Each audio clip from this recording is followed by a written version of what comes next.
الحمد لله نحمده ونستعينه ونستغفره ونؤمن به ونتوكل عليه ونعوذ بالله من شرور أنفسنا ومن سيئات أعمالنا من يهده الله فلا مضل له ومن يضلله فلا هادي له وأشهد أن لا إله إلا الله وحده لا شريك له قال الله تعالى في القرآن المجيد والفرقان الحميد يا أيها الذين آمنوا كتب عليكم الصيام كما كتب على الذين من قبلكم لعلكم تتقون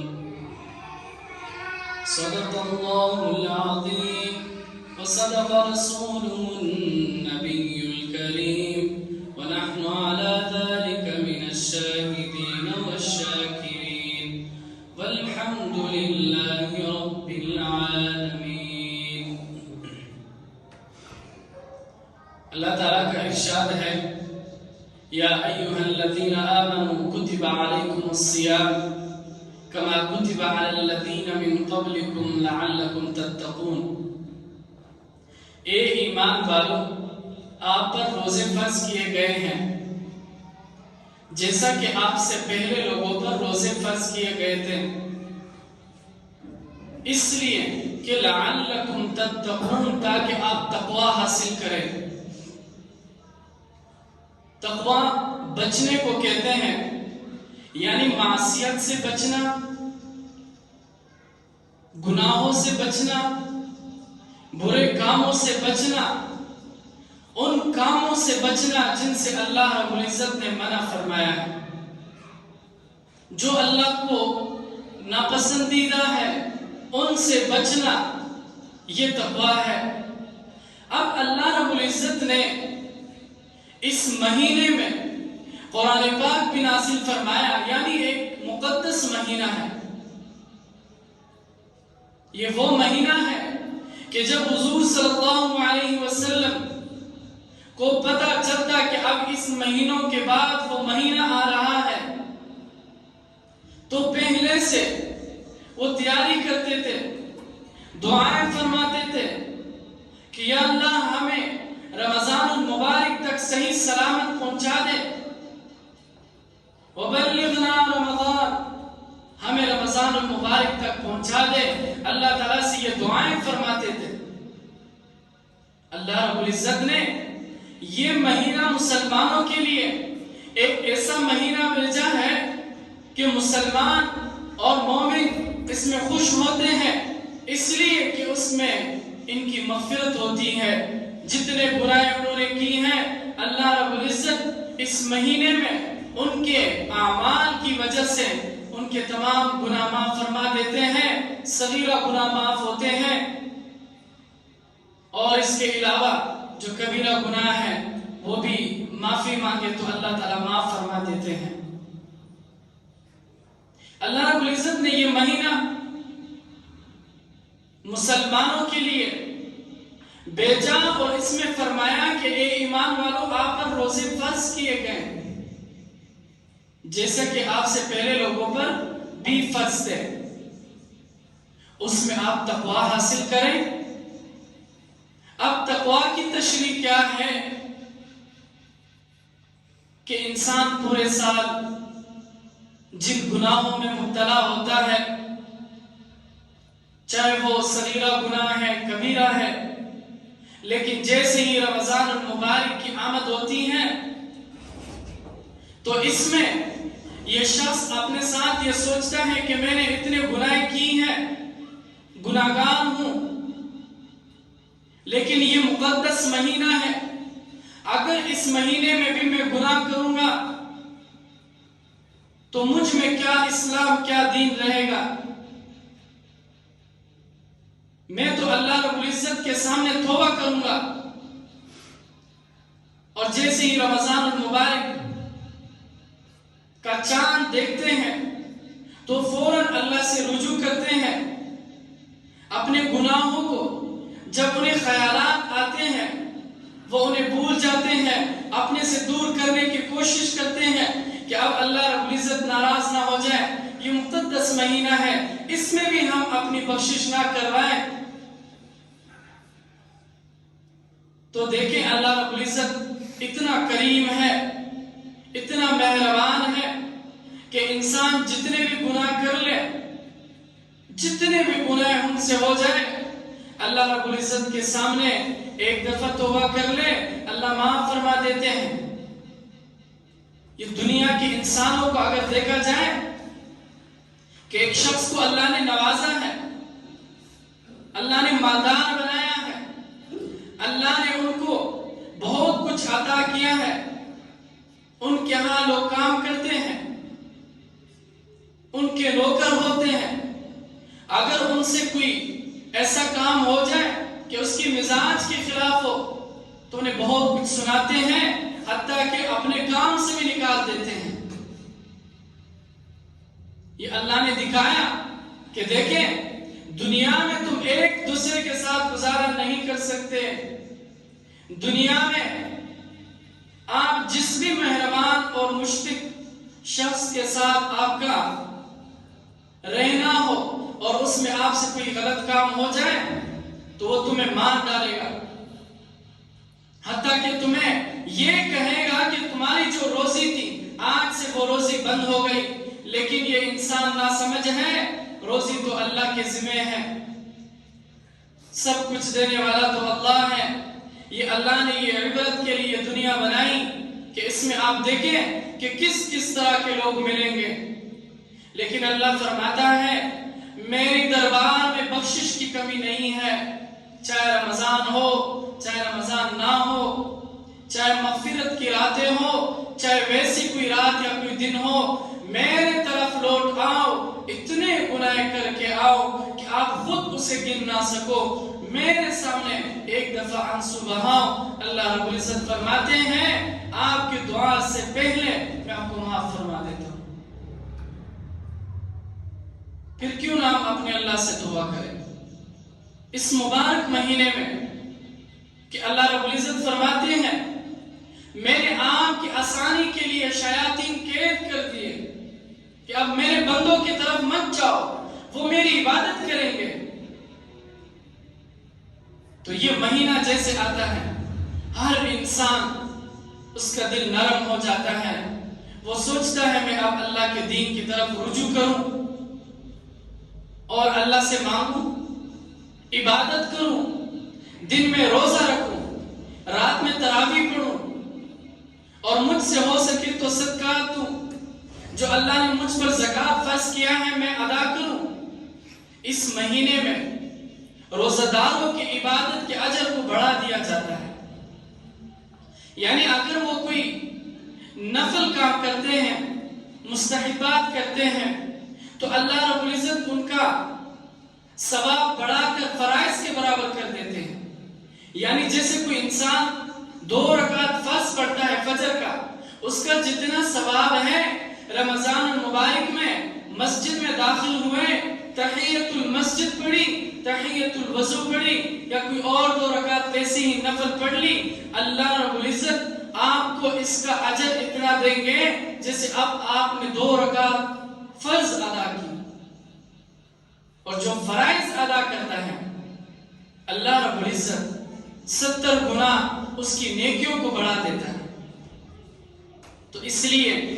یہ ایک ایسا مہینہ ہے کہ جس میں ہم اللہ رب العزت سے رزق بھی مانگیں گے، استغفار بھی کریں گے، اللہ رب العزت سے سب کچھ مانگیں گے۔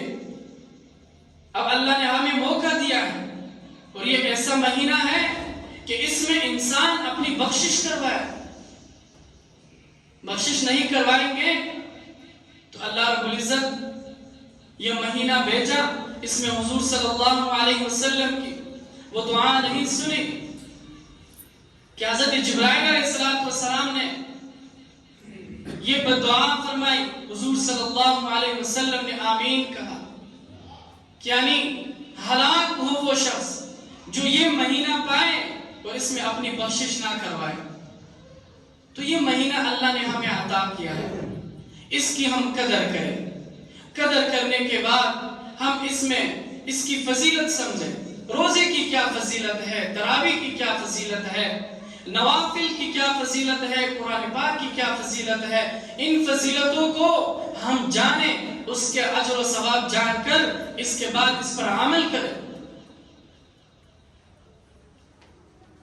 اس لیے کہ اس کی اتنی بڑی فضیلت ہے کہ اللہ رب العزت نے اس کو ایسا مقدس مہینہ بنایا ہے کہ کتابوں میں ایک واقعہ آتا ہے کہ ایک مجوسی ہے، اس کا ایک بیٹا جیسی رمضان المبارک کی آمد ہے، رمضان المبارک کا مہینہ ہے، ایک مجوسی اس کا بیٹا وہ کچھ کھاتا پیتا ہے روزہ داروں کے سامنے، تو اس مجوسی نے اسے بہت کچھ سنایا کہ یہ ایک مقدس مہینہ ہے، مسلمان اس میں روزے رکھتے ہیں، عبادت کرتے ہیں، وہ دن میں کچھ نہیں کھاتے، رات میں وہ کھاتے ہیں کیونکہ اللہ کا حکم ہے ان کو، تو آپ ان کے سامنے کھاتے پیتے ہیں۔ یہ ڈانٹا، کچھ عرصہ ہوا، اس کے بعد وہ مجوسی اس دنیا سے چلا گیا۔ ان کے پڑوس میں ایک بزرگ رہتا ہے، وہ رات کو خواب دیکھتا ہے کہ وہ مجوسی اب جنت میں ہے اور وہاں مزے لے رہے ہیں۔ حیران ہوئے کہ ساری زندگی آگ پرستی کی، اللہ کی نافرمانی کی، عبادت تم نے کی نہیں، ایمان تم لاتے نہیں، کون سا عمل کیا کہ اب اللہ رب العزت نے تمہیں جنت عطا کیا۔ وہ کہنے لگا کہ دیکھیں، جب میرے بیٹے نے ایک چھوٹا سا عمل ہے، رمضان المبارک کا مقدس مہینہ جو مسلمانوں کا مہینہ ہوتا ہے، اس میں میں نے دیکھا کہ میرا بیٹا لوگوں کے سامنے کھاتا پیتا ہے، میں نے ڈانٹا، بہت کچھ سنایا، اس کو اس پر مجبور کیا کہ وہ لوگوں کے سامنے نہ کھائے، میں نے یہ احترام کیا، ادب کیا، اس ادب اور احترام کی وجہ سے اللہ رب العزت نے مجھے یہ مقام عطا کیا۔ اب سوچیں کہ اس میں جو شخص روزہ رکھے، جو شخص رات کو قیام اللیل یعنی تراویح کی پابندی کرے، اور جو حافظ قرآن سنائے، جو پیچھے سننے والے سنیں، ان کا اللہ کے ہاں کتنا بڑا اجر ہوگا۔ فرماتے ہیں کہ اللہ رب العزت نے جب ایسے فرشتے بنائے ہیں کہ وہ فرشتے صرف اور صرف اللہ کی تسبیح کرتے ہیں، کیونکہ فرشتے تو نہ ہی روزے رکھتے ہیں، نہ ہی وہ کچھ کھاتے پیتے ہیں، اور نہ ہی وہ نماز پڑھتے ہیں۔ اب اللہ رب العزت نے فرشتوں کو اس لیے پیدا کیا کہ اللہ کی تسبیح کرے، اللہ کی بڑائی بیان کرے، اللہ کی عبادت کرے، صرف اور صرف اللہ کی عبادت میں لگے رہیں۔ کچھ فرشتے ہیں کہ اللہ رب العزت رمضان المبارک کا جب مہینہ آتا ہے، اللہ رب العزت انہیں کہتے ہیں کہ اب آپ عبادت نہ کریں۔ وہ کہتے ہیں کہ یا اللہ، نہ ہم نماز پڑھتے ہیں، نہ ہم روزہ رکھتے ہیں، ہم کیسے اب آپ کی ذکر و اذکار بھی نہ کریں، آپ کی بڑائی بھی بیان نہ کریں۔ تو اللہ رب العزت فرماتا ہے کہ اب ایسا مہینہ ہے جو رمضان المبارک کا مہینہ ہے، وہ میں نے اپنے بندوں کو عطا کیا۔ اب اس میں میرے بندے جو روزہ رکھیں گے، جو اس میں عبادت کریں گے، عام کا کام یہ ہے صرف ان کے لیے صرف اور صرف دعائیں کرتے رہنا۔ اللہ رب العزت نے یہ مہینہ ویسے ہی مسلمانوں کو عطا نہیں کیا۔ حضور صلی اللہ علیہ وسلم ویسے ہی 2 مہینے انتظار نہیں کرتے رہے، بلکہ یہ مقدس ہے، برکتوں والا مہینہ ہے، رحمتوں والا مہینہ ہے۔ اس میں وہ لوگ اس عمل سے لطف اندوز ہو سکتے ہیں جن لوگوں کے دلوں میں اللہ کی محبت ہے، جن لوگوں کے دل صاف ہے۔ جن کے دل صاف نہیں ہے، دل مر چکے ہیں، وہ لوگ تو ان کو کسی عبادت کا خیال نہیں۔ جب دل مر جاتا ہے تو اب اس کے سامنے چاہے رمضان کا مہینہ ہو، چاہے کوئی اور مہینہ ہو، چاہے جمعے کا دن ہو، چاہے وہ واعظ کوئی نصیحت اس کے سامنے ہو، اس پر کوئی اثر نہیں ہوتا، اس لیے کہ اب اس کا دل مر چکا ہے۔ دل کیسے مرتا ہے؟ جب اب اللہ سے دور چلے جاتے ہیں، کئی جمعے اللہ سے دور رہتے ہیں، اللہ کے قریب نہیں آتے، تو آپ کا دل مر جاتا ہے۔ حدیث میں ہے کہ 4 جمعے مسلسل چھوڑنے سے اللہ رب العزت اس شخص کے دل پر ایک مہر لگا دیتے ہیں۔ اب جب اللہ کا مہر لگ چکا ہے کہ یہ معصیت سے بھرا ہوا دل ہے، تو اس میں پھر اللہ کی عبادت کا مزہ کیسے آئے؟ آپ کے سامنے اللہ کے دین کے باتیں ہوں اور آپ کو لطف کیسے آئے؟ کیونکہ آپ کا دل تو نرم ہی نہیں ہے، آپ کے دل میں اللہ کی محبت ہی نہیں ہے، دین کی کوئی قدر ہی نہیں ہے۔ تو اس لیے رمضان المبارک کا مہینہ اللہ نے ہمیں عطا کیا۔ اب ہم اس میں کیا کریں گے؟ اس میں ہم اپنے اللہ کو راضی کریں گے۔ جتنے گناہ ہم سے ہوئے ہیں ان گناہ کی معافی مانگیں گے کہ یا اللہ ہم سے جتنے بھی گناہ ہوئے ہیں، ہم آپ کے بندے ہیں، آپ کے در کے علاوہ ہم کسی در پہ نہیں جا سکتے،